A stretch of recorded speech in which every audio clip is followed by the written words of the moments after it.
Bir dalda eki kiraz, biri al biri beyaz.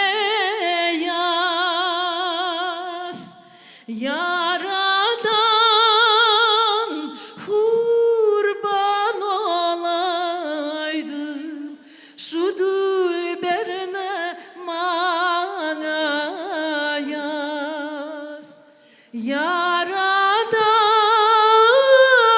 kurban olaydım, şu dülberine bana yaz.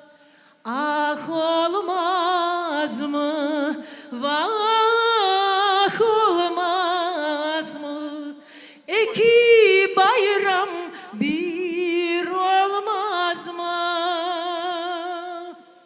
Dülberlerinin arasında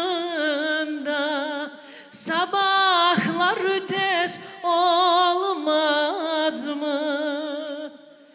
Dülberlerinin arasında sabahlar tez olmaz mı?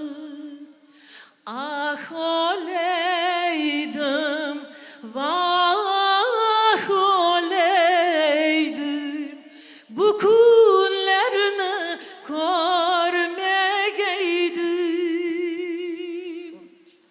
Esmeri yarem kucağında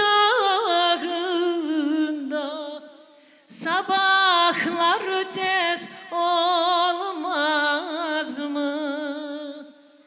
Esmeri yarem kucağında sabahlar tez olmaz mı? Eşkinize çok sağ olun.